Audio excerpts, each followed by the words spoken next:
All right, welcome back everyone. Ito sa latest episode ng Deep Dive. Ito yung special FYI series natin. And accordingly, of course, we have one of our very good resident co-host na si Prof. Clip Arguelles. We're hoping to have him sana last week pa, no? Dahil in light of the Mamdani surge and discussions and all. But of course, he's very busy. So sad, so sad. But this week we're gonna balikan natin itong issue nito in light of course, Mayor Lenny Robredo starting talaga very strong with a splash, and also Vico making some statements about 2028 or lack thereof of any plan for 2028. Pero bago tayo pumunta dyan, Cliff, so yesterday we just had, in the previous episode, we just had Professor Ranjit Wright, another of our colleagues here in dito sa FYI series, and one of the issues we zeroed in on is yung issue ng rejoining ICC. So it's not just support for ICC, but rejoining ICC. So that has clear policy implications because we're heading into SONA soon, later this month, and some are saying maybe the president has to make some big splash statement on the ICC issue because there was not much follow through after the detention of former President Rodrigo Duterte. So basically, you gave the other side the keys to defining the coordinates of the narrative and discussions. And also, he has to basically regain the initiative in terms of setting the tone of discussions. So I want to go back to that because in the Okta survey, obviously, aside from your role as a political scientist and as a lecturer in De La Salle, you also are with another major survey agency, WR Numero. But what I found interesting with the IC survey is that parang okay, given na yung Mindanao again is very much different from the rest of the country. I'm not gonna say more, baka ma-persona ng grata, but I'm just saying like but what I found really interesting there is age group. Yung mga older millennials katulad natin ay actually sakto lang. And then yung mga parang 24 to early 30s, sila yung pinaka-supportive ng ICC. And then basically boomers above, right? Pero yung Gen X, yun yung pinaka-ayaw bumalik sa ICC, which I found interesting. So we had different theories. One theory was, baka naman ito yung mga parents ng mga takot na mga droga yung anak nila. Ayun naman, like, maybe they're more susceptible to kind of DDS narrative against drugs and criminality. Ako naman, inisip ko, ito rin yung mga tao na yung mga parents nila ka-age ni Digong. Because I know Mhm. anecdotal evidence na, oh, yun nakita ko si Digong, naalala ko yung sarili kong tatay. I mean, literally, these are people in their 40s, early Mm, 50s. I mm, was thinking, mm. sociological, again, we're just hazarding hypotheses. But I just found that very interesting. But anyway, that's just a recap of yung discussion natin kahapon. Uh, Obviously you folks have done a couple of surveys on the ICC issue, etc., different angles and all. Ikaw, what is your read on the rejoining of the ICC based on the data you see, not only with WR Numero and Okta, but also across different survey agencies? Right. Yeah, I think I'm not surprised that ito yung findings ng mga friends natin from Okta. Because the last time we ran a survey on the ICC with WR Numero, it was our March 2024 2025 survey rather. And we found that around 62%, no? So it's a majority, 6 in 10 Filipinos, no, they support, no, the trial of the ICC against Rodrigo Duterte. So they want the trial to happen. So I think if the majority of Filipinos, no, are happy for the trial to proceed, and when we ask for the reasons, they want justice for the victims of the drug war, of the Duterte's drug war. So I think if you put, one and one together, I think it makes sense, diba, that now Filipinos would actually want for the Philippines to rejoin the International Criminal Court. I think many see the value, diba? That in cases like this, that the national government has been, unable to prosecute someone who has abused his power and has resulted to a lot of killings, actually, a lot of deaths, no, then there should be a court, no, that we are part of an international court where victims, where survivors can come to. So it makes a lot of sense, no. I also think that if we all remember this. We left the ICC without any public discussion about it. The Duterte government did not ask us. There was no poll. There was no consultation. Even just a consultation among even among its allies in the House or the Senate. That wasn't done. This was a in my observation, a very unilateral decision by the president.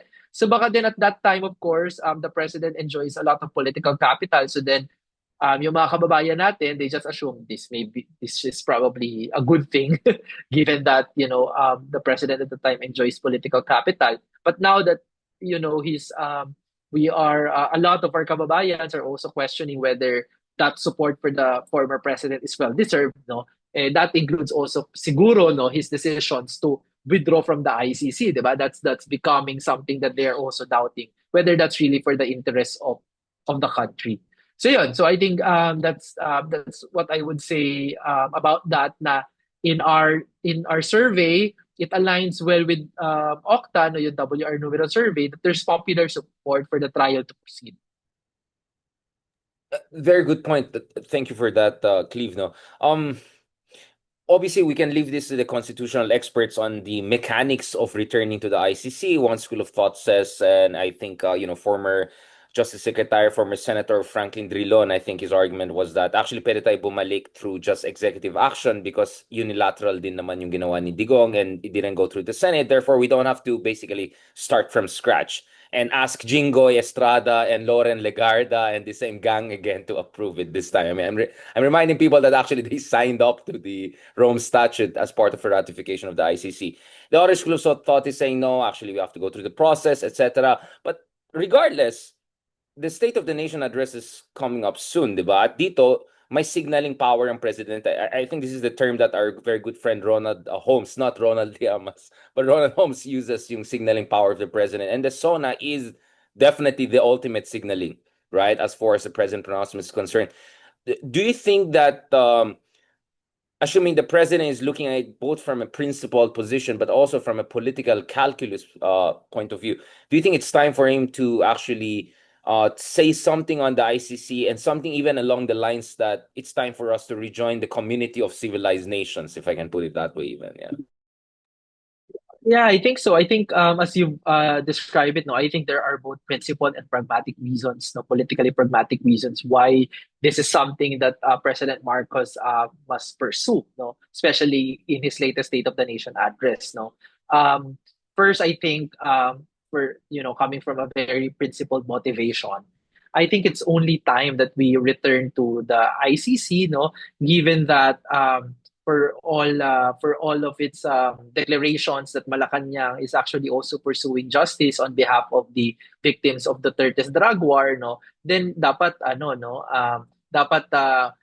Malacanang should walk the talk, no. I think the first path to also aside from supporting the investigation and the trial, I think Malacanang has said that it will support some of the witnesses, no. It should also return to the folds of the ICC, no? That is parang part of our path to justice. And there are a lot of other proposals na dapat talaga pangatawanan ng Pangulo, I think broadly because this really shows that he is committed to the path to justice and also reconciliation, di ba, among our people. And this is not just all political propaganda. But I also think that it's very pragmatic politically, both domestically and internationally, because it's a signaling power yung SONA, but also very important that finally the president has set the agenda. I think for the past weeks, no, sometimes I think the disappointment is that we have a very powerful office of the president, no, especially in setting the agenda. But I think for the past weeks, what my observation is that this has been hijacked, no, by DDS, no, by those coming from the Dutertes, no, and that's really unfortunate. Kasi ang nangyayari is that everyone else, no, against Duterte, no, everyone those who oppose, no, the Dutertes are pushed to the wall. But it should be the other way around, di ba? Dapat sila matulak sa pader, no, kasi sila dito yung nagre-refuse, no, to submit to the rule of law, no. So it should be the other way around, and so I think the president should really use the State of the Nation address to call on the attention of the public and also his political allies, right? That justice and accountability must be exacted from the Dutertes, but also that no one is above the law, because for the longest time they've been acting like they're higher, no. than the law. That's domestically, no. I think that he will win political points, no, by doing that. But also internationally, we've observed that this president is very much interested also, diba, in improving its reputation online, internationally, not online, internationally, right? So there's also that hope that I think that by rejoining the ICC, no, by showing to the community of nations, no, na we are willing to rejoin, no, this civilized community of nations that believes na, diba, the rule of law is very important and that crimes against humanity, no, must not happen in our country or elsewhere. So yun, so hindi lang kasi then I think when foreign journalists and also some observers would talk about the Philippines right now, it appears that it looks like it's just really about an infighting between Marcos and Duterte. So just really change, diba? Change the tenor of the conversations, change the narrative, no, that this is, no, more than that, no, and it may have affected, no, it may have affected uh, the Marcos Duterte relationship, no, but at the end of the day, it's bigger than that.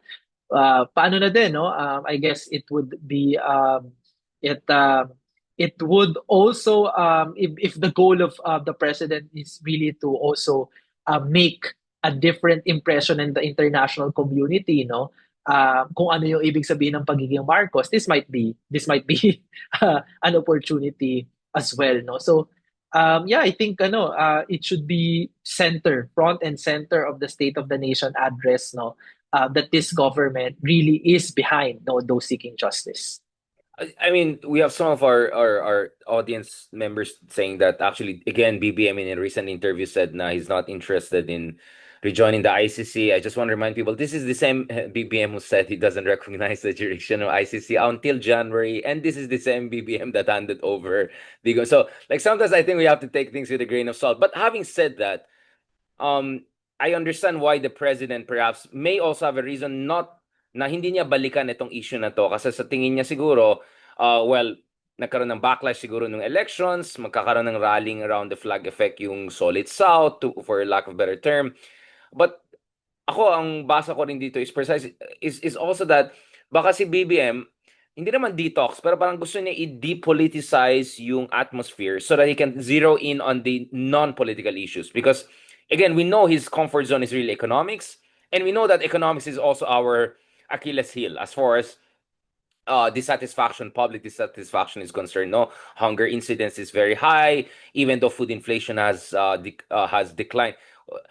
Inflation decline doesn't mean prices decline. It just means yung pagtaas ng presyo ay bumagal, right? So still, karamihan sa ating mga kababayan are still really struggling with daily expenses, and yung 50 pesos na nadagdag dun sa minimum wage, some would say in the labor group, some of them we interviewed him here on our show, or sasabihin pa nila baka parang insulto pa yan. Now, I don't want to get into fights between lower house and upper house allegedly over this, but what would be the logic if BBM does not raise the ICC issue, and how can he make sure that the SONA is as constructive and maybe as got issues and legacy years relevant as possible?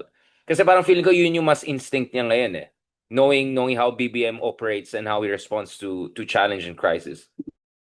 Yeah, that makes sense naman. Syempre, as we also study politics, diba? We know na syempre they're motivated by other things, no, other than principled motivations. No? That's par for the course for any politician naman in this country. I think and this is very important, no. In our March survey as well, no, ng WR numero, we've found that 58% of Filipinos, no, that's 3 out of 5 Filipinos, no, approximately, are actually say that they believe that the Marcos government should cooperate with the ICC.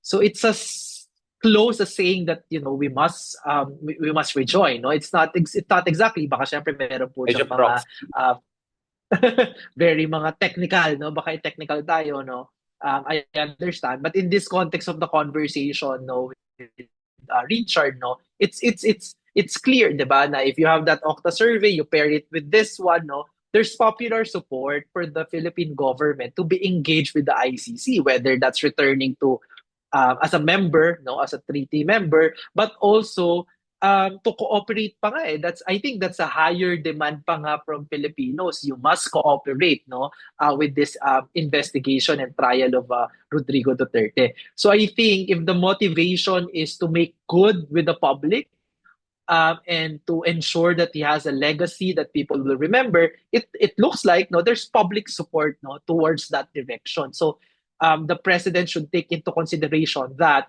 refusing to do this and playing maybe hiding no maybe hiding baka yun na lang yun no hiding na hindi talaga ito yung what he wants to do, maybe actually would probably hurt him more, no? Because at the end of the day, if you look at it politically as well, there's no chance naman that he will be able to court and gain the support of the Duterte voters, di ba? Parang kung factions na lang yan, political Medyo factions burn na lang yan. bridge na He yan has eh. his own, Yeah, medyo burn bridge. yeah, Labanan di talaga ba? ito ng undecided or He, those in the middle. yes, he has his own base, the Marcos supporters. Lost na yung Duterte base, 'di ba?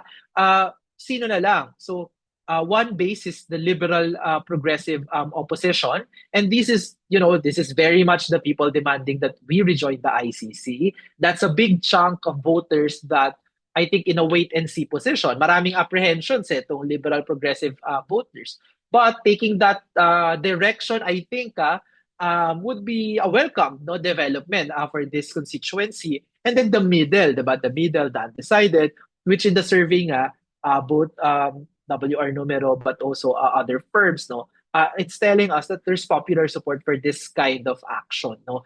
So in short, I think kapag hindi to ginawa ng presidente sa SONA, he may be missing a very important political point that otherwise actually is his for the taking.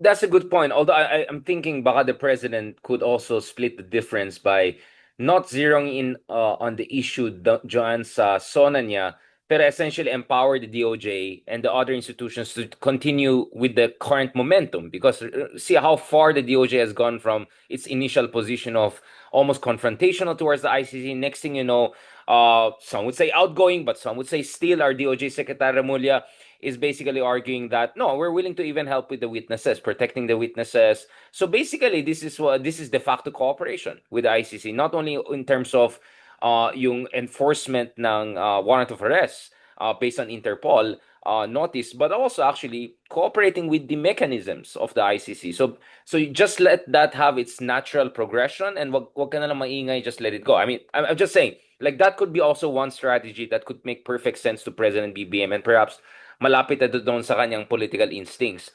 But at the same time, I want to go back to the very important point you raised because we also had Sonny Trillanes, Senator Trillanes on our show the other day, and he was saying, for instance, on the impeachment issue, ang labanan talaga dito is yung mga nasa gitna, na undecided. That's really the fight here. Because no matter what you say, the DDS camp will always, I mean, even if yung resibo hampas mo na, sasabihin nila fake yan, or hindi kami, million lang, kayo billion. I mean, so wala, hopeless case na yan, di ba? And then there are also those who are convinced na talagang guilty na si Sara. It's just a matter of effectuating it, di ba? So it's really a fight over that 40, 50, 60% na medyo swing votes sabihin natin for the lack of better time. Now, that's an important point, right? Because so from the numbers you see, Cleve, if there's that significant chunk of undecided people, and we can debate about how roughly big that is, what should be the BBM strategy to claw back some political capital and a lot of popularity and approval rating that he has lost throughout the past year and so? Because in fairness with BBM, he has paid the price, political price for this, right? You can see the massive decrease in his trust rating since last year, etc. So what is the kind of a realistic option for BBM to claw back political capital that actually serves our national interest too and helps the Filipino people? Do you get what I'm saying, right? So we're not here giving free political advice. We're trying to find a realistic way by which everyone can be happy. Masayang bansa, masaya din yung mga tao na kailangan nila mag-step up. Yeah, and I think it has something to do with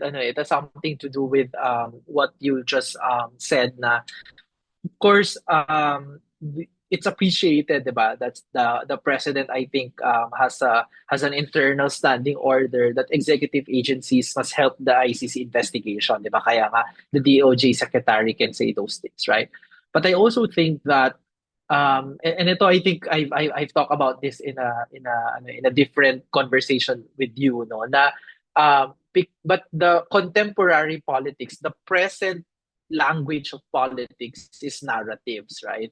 And I think that the middle voters, the undecided voters, are especially sensitive to the storytelling, the narratives. Kaya feeling ko, yes, appreciated yung efforts ng Malacanang, but I also still think that the president has to tell this story. Kasi this is a battle of narratives. Eh. So what is the story that we are telling here? What is Especially the because the story other that we're side has selling a here? story, And he must right? be Especially because the other side has a story yeah, already and they're yeah. rolling it out Kasi every day. may yeah, 'di ba? May story yung kabila eh. Kinidnap si Tatay Digong, kawawa naman, 'di ba? Binebenta na daw ang bahay o kung ano man, 'di ba? Ang dami niya ng attempt eh. So what's the story here, right? And I know so ano eh napaka dahil nga hindi to base, hindi to Marcos, hindi to 30 base, hindi the liberal opposition. It means that these are people that are waiting for a story to embrace, right? Eh syempre if we don't have a story to sell, at yung Duterte araw-araw diyan nagpopropaganda, then they're chipping away, 'di ba? At this undecided. I think I've noticed this online, 'di ba? Na because if you ask Filipinos in a survey, it looks like they're more undecided, diba? Pero online, you feel like ang daming medyo parang naniniwala dun sa mga Dutertes. But I also think because by volume, ang dami din kasing pro-Duterte narratives and storytelling. So if you're just scrolling, diba, and that's the only thing you're seeing, then you might as well, diba, parang likely you will be sold on it if you don't see other stories. So I think kung yun yung question na what can the president do, I will still insist, no? Na sana he use that power, especially that, no, ito naman coming from someone who studying populist politics. Populist leaders are storytellers, diba? They're narrative sellers eh. And silence may not be a very effective way to combat it, no. I know na may tradition kasi yung ating mga liberal technocrats, no, na no, parang let the work speaks for itself, no? Just the background work, no, kaya na yan, no. But I think this is a very different political landscape, no. This is a landscape na communication is very important. People are glued to their devices, watching something, reading something, listening to something. Kung wala yan, kung hindi ka nila nakikita, out of mind yan, no. And of course, you lost the battle already. So we must be part of those conversations, I think. That's a very important point, no? Facts don't speak for themselves. You have to construct a narrative around facts for them to make sense, right? And tama ka. I mean, ang basa ko kila, especially DDS, more perhaps almost MAGA level of saturation strategy, right? Like talagang they're gonna. Wala kasi silang facts, so sila naman puro speak lang. Well, exactly. So like I mean, it's just saturation. Every day they're gonna throw things at you. They're gonna muddy the water. They're gonna attack this person, attack that person, pakute here, pakute there. And you're right. You cannot abandon the field, the basically the information ecosystem to them, because no matter gaano ka sila kasablay, they're gonna dominate it. So basically, hegemonic pa rin ang DDS camp when it comes to the discursive battlefield, di ba? Yes, malakas ang pinks and progressives in terms of pushing back because of their influence in traditional media and also in some platforms like Twitter and to a lesser degree, I would say, on YouTube and Facebook. But if you're BBM, you cannot just sit back and let these two figure it out because neither of them are really your allies, right? One is an all-out enemy. The other one is just tactically a bit more comfortable with you. So I think he has to really make some tough choices to win over not only the pinks or at least soft pinks, let's just call it soft yellows, that in that sense, people may be more similar to how Senator Trillanes reads the situation, right? Which is we're not necessarily, like team BBM, but we're definitely never Duterte, right? But also win over yung mga tao na they just look at all politicians as the same. You're all just the same. You're all corrupt and all of that. So I don't feel invested in this. Looks like another opportunistic intra-elite kind of warfare, right? So having said that, what is your read, Cleve, in terms of what should be the narrative of BBM at the meta level? Like, what should be the meta narrative, for the lack of a better term, for him to make that kind of comeback? I mean, it's an important question. Actually, I didn't know na dito papunta yung discussion natin, pero napaisip ako, yun nga eh, ano yung narrative mo? Kasi purong tactical tayo eh. Itong issue na to, itong issue. But if you're BBM, actually, ang challenge mo is, what is your meta-narrative? Because clear yung DDS, clear din yung progressives, right? The Pinks have a clear meta-narrative. We'll discuss that more. Ang kulang lang sa Pinks is more tactical victories and more resources, right?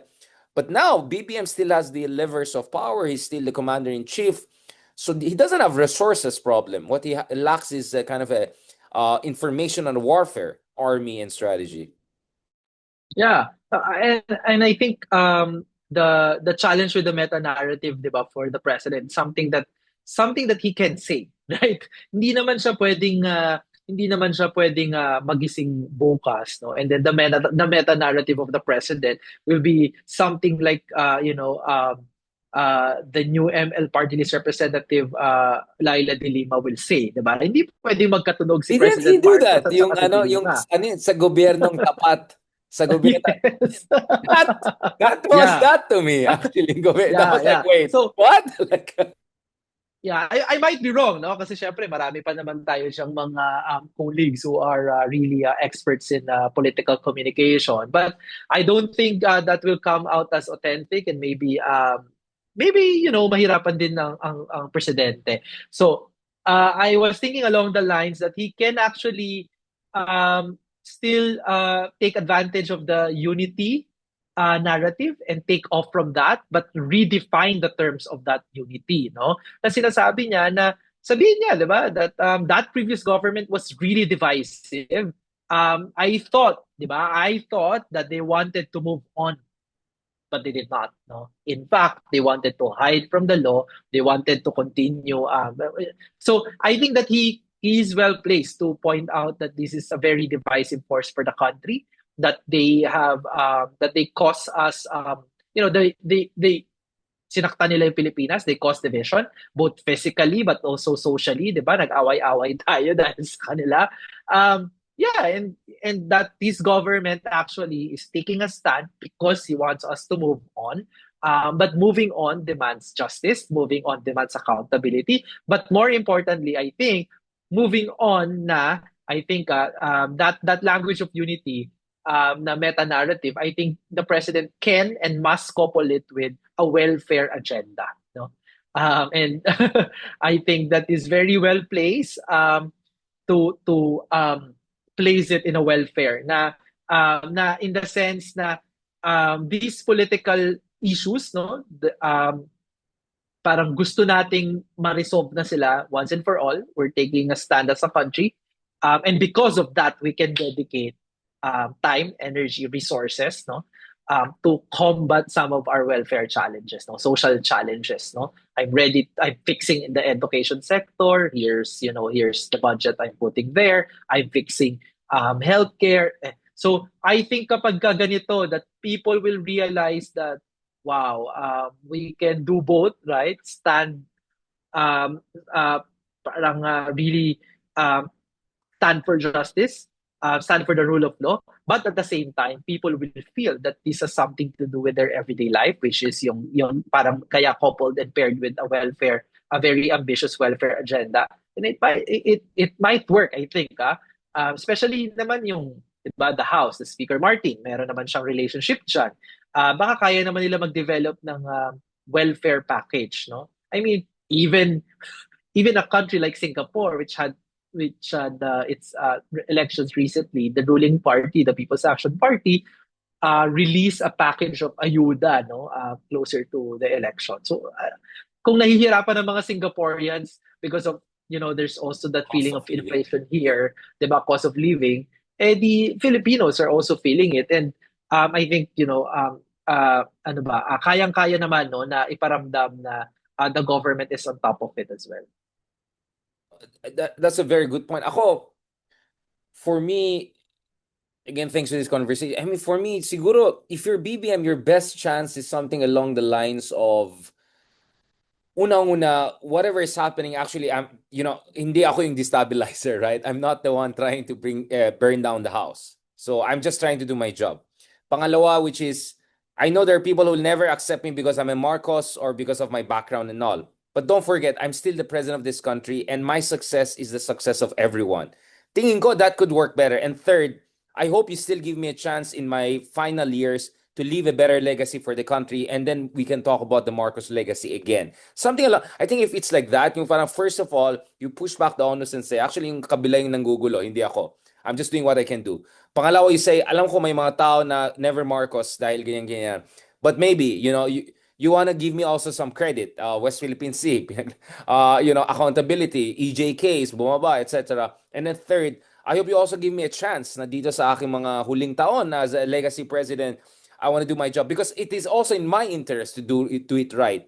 So I just hope we can make this work even if we're not necessarily in this. I think if that line might work better, yung line ng even if, right? Ang, Rather ang ganda, ang ganda. di Parang ba? application video na ata ito eh. No, no, no, I think, It yeah, yeah, works. yeah, I think that yeah. will work way better than mag-ostrich strategy ka, just pretend the problem is not there and like or yung hard sell, right? Like no, it's not gonna work, my friend. So I think the even if strategy is really his best shot at this point in time. The rest is really details, right? But I think as far as meta narrative strategy is concerned, I think the even if is really my for me, given everything. Because like for instance, you have people like Trillanes, Senator Trillanes saying that actually sa akin solved na ako in a sense na West Philippine Sea, ICC, Kiboloy, putting people like Torre. Actually, he has ticked a lot of boxes already for me to kind of feel good enough to say, yeah, actually he's more like Pinoy. Like God bless Pinoy's soul. I mean, in a sense that yes, he's Marcos, and we can talk about a lot of things that have gone wrong with the family and his own administration, but on big issues, he has delivered. I mean, it could be also like that, right? Or you could win over those kinds of people, right? And Senator Trillanes just happens to be the most vocal and influential in the liberal progressive camp, who has openly come out and said, yeah, actually, if we look at it, he's our guy, right? Obviously, this is too controversial for a lot of people. So you kind of go, even if, right? Even if, right? And well, you could even have the scaring tactics, no? Gusto mo ba bumalik ang mga Dutertes? Haven't we had enough of them for the past 6, 7, basically decade, right? Do you want even more of that, di ba? And then basically leave it to the attack dogs and the rest to do the rest of the job, which is, akalain mo si Sara, no, vice presidente pa lang, she like attacking mga journalists like Karen Davila and all. Imagine if naging presidente, baka papasara pa niya yung online pa ng ABS. I mean, yung tatay, sinara niya yung franchise. Baka ngayon, ba't yung online, gigipit? I mean, right? You call out personally a host, just ask some sort of a question or parang aside lang yun yung sinabi niya about pag bumalik doon. And then you'll make a statement on that. That's kind of scary, to be honest. Not that I'm scared, but I'm just saying that tells you if binigyan mo ng power itong tao at that level of presidency, good luck talaga sa freedom of media. And now look at how easy for people is to attack BBM right and left. Tawag nga sa kanya, bangag and all. No one is going to jail for that. Good luck doing that to Sara. Yeah, exactly. And that's I think is as what we have been saying, that's a story, that's a narrative, right? And it needs to be told, no. Even these achievements of the president, no, lagi mukhang may challenges kasi si Malacanang sa PCO, no, but even these achievements, these are very important achievements of Malacanang, defending our claims in the West Philippine Sea, standing up against the Chinese bullies, di ba? uh, Even Alice Go, for example, 'di ba? Pogo. I mean, tapos yung mga sinabi mo, 'di ba? Kibuloy, Jen Torre, no? All these actually are very strong evidence, no, of where he's 'di ba? Parang what this government has been doing. And parang yung mga ganyan, 'di ba? But kailangan may overarching na story, 'di ba? What is this about, no? And kasi I also think that we cannot underestimate the Dutertes. I mean, you've already demonstrated that our fears, no, are not unfounded, no? Ito, 'di ba? Ito pa lang eh. Wala pa nga eh, hindi pa nga presidente. Look at the way that the vice president is behaving. But we cannot underestimate them eh, because remember also this is the family that brought down the Aquino presidency in many ways, right? Um, and yung Aquino presidency, it already attempted to communicate as best as it could, despite medyo may mga limitations din and some of the errors, right? So I just think that kailangan talagang trabahuhin dito yung narrative, no? On the part of the president, kasi meron naman he has some things to show, di ba? And then of course para din na to close it off, no? Walang leak at walang gap, no? I think yung socio-economic na agenda, that's something that the president must also take on. And ako, 'di ba? Para if that happens, 'di ba? What kind of legacy will we talk about if that's the achievement of the president, 'di ba? So I would suspect that um, we may need to reconsider our assumptions, 'di ba? When he ran for the presidency nung 2022. That's why I like this conversation. I mean, napapaisip rin tayo. Actually, na-challenge ako. Like, oh nga, if this is your strategy, this... Now, let's go to the latter part of our discussion, and probably this will be a bit shorter because mahabang usapan. We can get back to this later on. But obviously, Ma'am Dan is someone I've been watching closely for almost a year, right? Because the first time I heard about this, ang dami daw na cringe sa kanya. Sino tong epal na to? Attention grabbing. Di ba meron siya yung freeze the rent and nagtatalon siya sa freezing water, mga ganun. Like, di ba? Parang, I hear the same kind of a naysayer that, a lot of us hear when you're a pioneer, right? Always pioneers get that kind of naysayers, like, ano to, cloud chaser, ganun. And then you could see that he backed it up with really grassroots movement. He backed it up. In fairness, I mean, he took very controversial, tough positions that are probably could cost him actually the ultimate race in the general elections. I mean, he's still not the mayor. There's still a general race that could be competitive. But I mean, he's getting attention, a lot of heat for not only doing that kind of a cool effect, filter, TikTok verticals, but also taking very strong stance. And then going on all platforms and podcasts, right and left, right? He's on all podcasts and platforms, including right-wing, centrist, left-wing. So major saturation din yung ginawa niya. Diba? We still see he has that kind of populist communication strategy, although he's still a pluralist, right? He's a pluralist. In fact, for me, Mamdani is more like what Trump would say, popularist, right? Remember when he had this conversation with Steve Bannon, and Steve Bannon kept on saying populism. You mean popularist? No, populism. And then suddenly na-realize si Steve na hindi niya na-gets yung term ng popular. But apparently, popularist is another way of putting it, right? You just say nice things and all, but don't be too crazy, right? But anyway, going back to this, what I also noticed is that he also had this kind of a move forward, future forward strategy of borrow by borrow, household by household, really catering his messaging to the districts in New York that proved to be most susceptible to his kind of messaging, right? So, kung alam niya itong districts na to, medyo Como district yan, medyo wag tayo masyadong maggastos. Let's focus on the areas given our limited resources, right? Where we can have the most impact. And in fact, some found the quotient, basically, the more integrated, mixed community, the more receptive. The more monolithic, ethnically yung isang community, the less receptive, the more receptive to Como, for instance. This is one of the preliminary data that came out. But anyway, my point is obviously Bronx, Baguio, Bangkok are very different. We can talk about forever in terms of the difference. But we can see some sort of continuity from future forward PITA strategy, young analytics, unabashed, go for it, go for G. Same din with Mamdani, maybe a bit too much, and now suddenly things are looking a bit tighter for him in the general race than some would have expected for a Democratic nominee. But nevertheless, that has some lessons for us, right? And some people were saying, actually sa Pilipinas, way before Mamdani and Pita, we already had Vico, right? Like Vico was already doing a lot of these crazy things at a very high level when he ran for mayor in Pasig, right? Yes, there's a Itbulaga effect, there's a Vico effect, there's a celebrity effect, but that guy was a pioneer. So, and he's so pioneer that now he's saying, don't even talk to me about the future because I want to focus on now. And speaking of also now and the future, you have Lenny now as a mayor. Anyway, my point here is it looks like we're dealing with a very kind of a fluid and cuts both ways information landscape, whereby generally the right wingers have been doing very well with this kind of meme politics and all of that. Now it looks like nakakatch up yung other side of equation. So what is, first of all, you read of the Mamdani strategy from an organizational populist standpoint? And then what are the lessons we can learn from these different cases from Bronx to Bangkok? Yeah, well, ang dami nga nating pwedeng ma-pick up, no, from his campaign, no, so far, no, ni Ma'am Dani. I think the parang ano, it's the campaign of the present, but also the campaign of the future in many ways.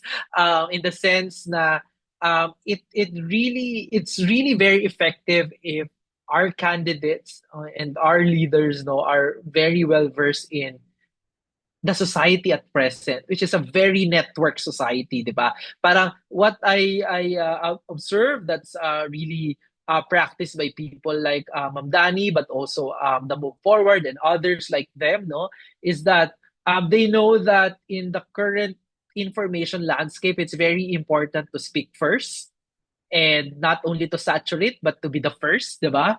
And to do, 'di ba? Ma'am Dani would do lives, no? May issue, merong chismis, magsasalita siya agad, no? So they understand the current communication landscape, and because of that, that's an advantage, no? For him. So I think yung ganon, and Vico is also someone who would do that, 'di ba? Minsan nga sumasagot pa yan sa uh, mga nagko-comment or mga bashers na medyo Yeah, misplaced yung mga patolerant Oo, din 'di siya. ba? Yeah. Patol siya. Yeah. Yeah.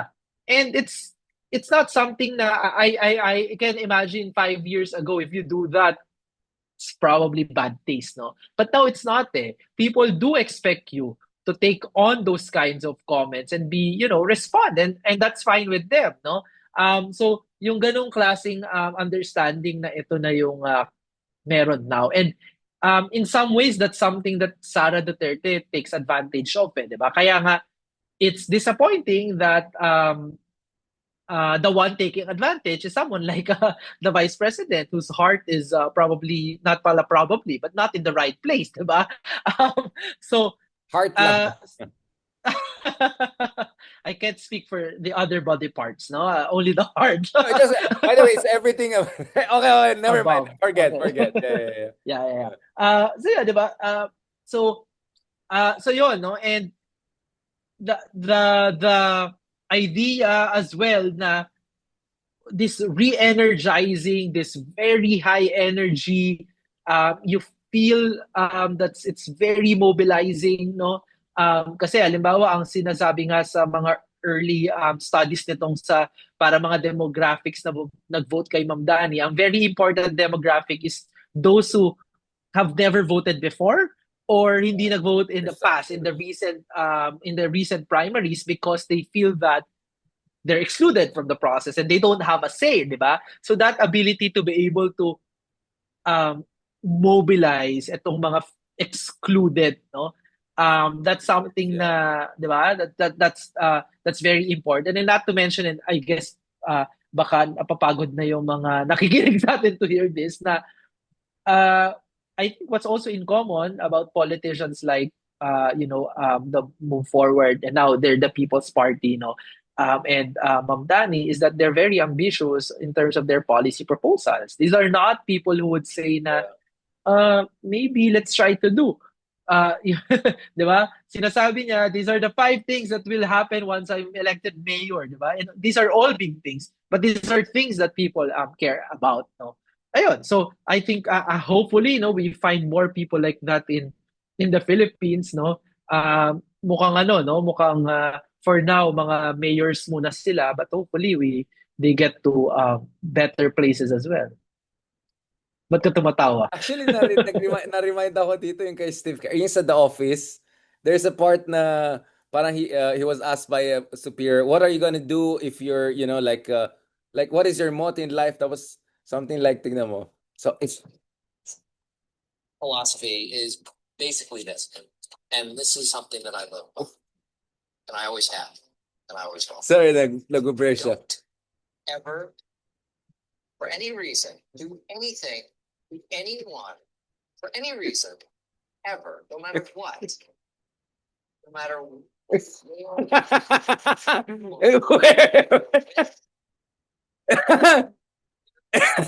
So basically the joke now is that's the Democratic Party's leadership. Parang, yeah, we're gonna fight and we're gonna talk and we're gonna debate and we're gonna say the same things over like, like basically walang stance, walang conviction, like paulit-ulit lang, hermeneutic circle, di ba? Parang You're word actually right. salad eh. Yeah, exactly. Uh, Like basically sabaw. I think the better time is sabaw na. So, wala, di ba? Whether it's Ma'am Dani's proposals, hindi naman communist. I mean, it's a standard Scandinavian, I think, social democratic position. Kaya nga minsan natatawa rin ako sa mga Americans. Like, do you even know what's communism and social democracy? Have you been to Sweden or Scandinavia? And then, like, di ba yung Fox News nakakatawa? He's a communist. He wants daycare for children. He wants like rent free, and then mga tao, yeah, makes sense. Like, what's wrong with that? Like, actually, you're making yourself look like a fool. But also with the folks on the other side in Bangkok. So from basically Bronx, Brooklyn to Bangkok, we have this kind of very daring, diba, pushing the envelope kind of disruptors, really disruptors, right? But that brings us back to the Philippines, right? Kasi ang napansin ko, and I think this is where we're going to get a bit controversial towards the end of our discussion. Like Vico is the one who actually has been pushing the envelope and all, and at the same time implying that he's going to take a break by 2028 and just focus on institutionalization and all. And actually, theoretically, it's not totally impossible na makita ko siya magturo siguro sa ASOG because Senado, he doesn't want to be too Soto in Senate. That's so trapo. Assuming he's even interested. Congreso, can you see like Vico schmoozing with 300 other people trying? So the only reason I can see him running again is to protect yung next mayor na on his side, something like that, or preventing Eusebius. But you can really think na baka sincere talaga siya na he might take a break after 2028, right? He's too young to run for VP or presidency and is basically too old to do like bumalik sa councilor or something like that, or vice mayor. That's too trap also for him. So and then you have Lenny, who's making a lot of splashes. Some, I don't know how authoritative some of the surveys are saying that she's in a very good position to actually beat Sara head to head if she's going to be supported by practically everyone else, maybe including the incumbent. But if you look at Lenny, she's gaining a lot of traction. She's getting a lot of support, and deservedly so. And yet, basically, the message is the same: good governance, right? Zero tolerance for corruption. I don't think it goes significantly above that. It's a very kind of a traditional or orthodox liberal position, right? Or maybe I'm not hearing enough. I mean, of course, yung regularization of the workers as city hall, mahalaga yan lahat and progress. But it's nevertheless, since it's still Pinoy, right? It's still the Pinoy, basically package, right? It doesn't go, parang it doesn't have same-sex union, I don't know, abortion, divorce, just to talk about some of the more contentious, I would say, social issues, or in terms of minimum wage and land reform or something like that. Again, I'm just saying that Lenny still gives me these vibes of she's a good person with a good heart for good governance. And more or less that's it, right? Which is great compared to what we have or have had. But some would say it's not nowhere as bold as what Vico is offering or some of these disruptors we're talking about is offering. Do you get where I'm coming from? So, and yet she's actually seen as the one who could come back and turn the table come 2028 rather than Vico. Or again, I know it's too early, but well, technically Vico cannot run anyway for presidency. So yeah, so de facto, Lenny still determines this, which obviously also raises the issue of Risa, because Risa is much more Vico way than Pinoy way, I would say. And yet, I don't know where Risa is going to be in the next year or so. I'm sure there's going to push for her to run for president. She's open to that.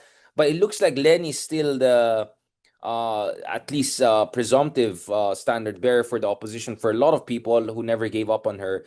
And then there's even an option that even if Lenny doesn't run because she doesn't want to look like Isco, one term then run, then actually she might back up Bam. And Bam could be even more repackaging of another Aquino, literally and figuratively. So this is the landscape I'm seeing right now. Ikaw, what is your read on that, Cleve? Yeah, I think these are the people that we're looking at, no, but maybe I'll probably add Joy Belmonte in the consideration, no, in the broader umbrella of people that are Even Magalong, I probably would say, yeah. yes, no, na medyo you know, we wouldn't be sad seeing them pursue higher offices, no, in whatever in whatever capacity, whatever position, no. Um, but I think the challenge is that you're right that some of the names na naririnig natin are probably would probably go back to um, the usual kind of like liberal reformist package, no? But I think that there are some lessons that we pick up from the 2025 elections, and that probably we should consider. And one of those lessons, and my favorite, is the resounding success, for example, of Akbayan Party List. And Akbayan Party List is not some you know, it's not a party list that you would associate with um, parang medyo moderate agenda, di ba? Mas talagang ambitious and progressive, no? Much like I would say, no, closer to Move Forward, closer to Mamdani, no?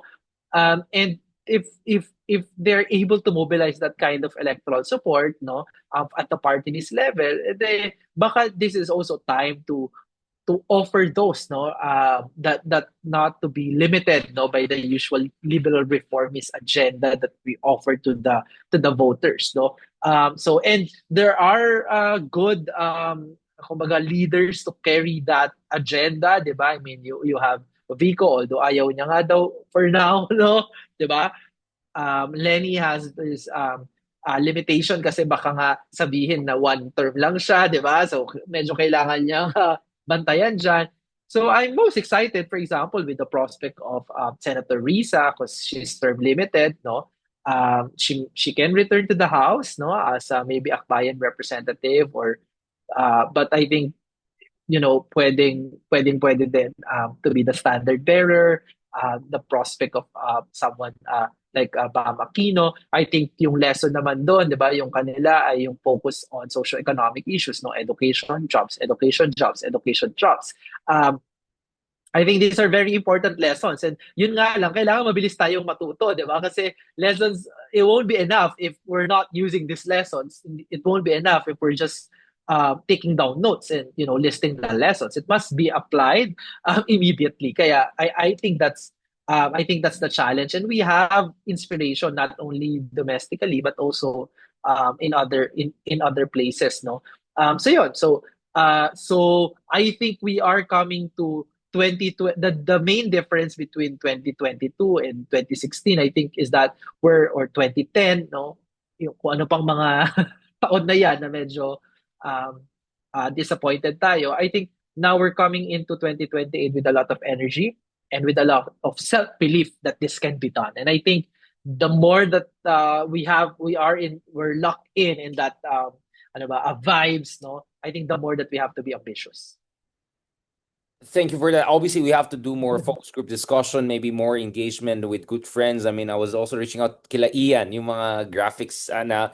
So I'm saying, I think we have to get more people involved in this project 2028 you have in mind. You know, from a civic education, civic duty standpoint, hindi naman tayo na politiko, or at least hindi pa.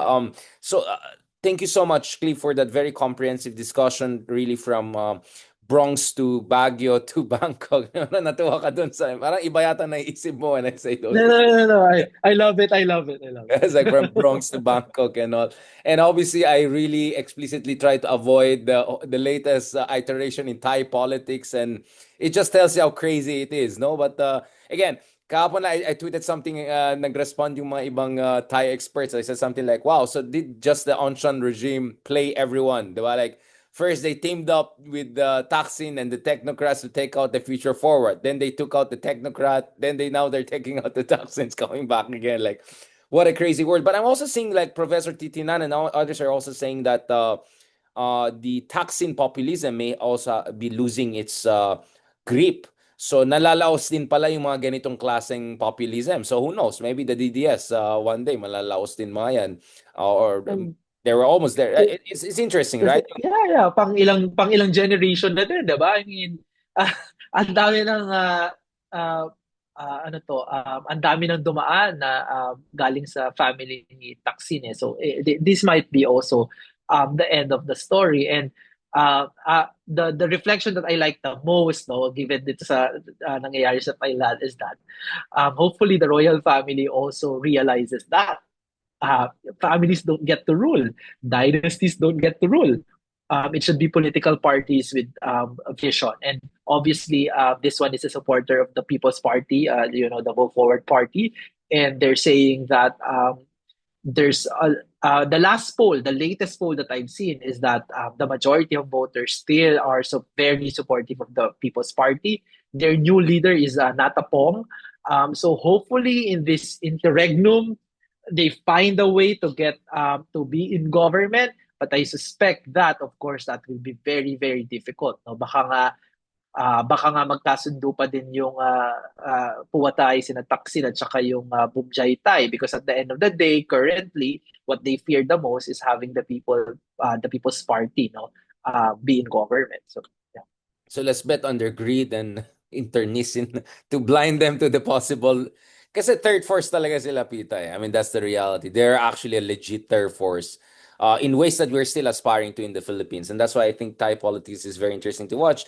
And yeah, ako honestly, I think the whole Marcos brand has also is reaching its kind of, I mean, I'm having a hard time seeing the Marcos brand having the same kind of appeal as it has had over the past 10, 15 years, considering everything that is happening. So, I don't know about Sandro, what's his plans, but I just don't see the loyalist base having the kind of strength and momentum they have had for quite some time. But then again, you see with Bam kind of reviving the Aquino name, but kind of in an interesting way. So you never know. But it looks like may shelf life din, no? Ang mga ganitong family-based populism, dynastic populism, let's call it that way. Dynastic populism. Populism will always be there. But dynastic populism, I think, may have also its own limitation. That's an interesting point of view. Thank you very much, Cleve. Let's catch up soon and continue this kind of discussion. Maraming salamat. Is there any publication or any surveys that people have to look forward to, Cleve? Yeah, the next WR numero survey, we're doing it by right after SONA, no? So tabayanan nila yan by first week of August, that will be out, no? So that will be the next one. And also I know that Richard has just recently published on the 2025 elections, no, sa Journal of Democracy. Mine is still in the works, no? So hopefully something will be out soon as well. Thank you very much. Yeah, so I just had this piece on Journal of Democracy where I use Gramsci again. Like I always, me, I always go back to my Italian friend, right? War of position, war of maneuver. One way to look at Project 2028. So thank you so much, Cleve, and looking forward to more interaction. God bless and enjoy Thank your you. time wherever you are. Talk to you soon. God bless.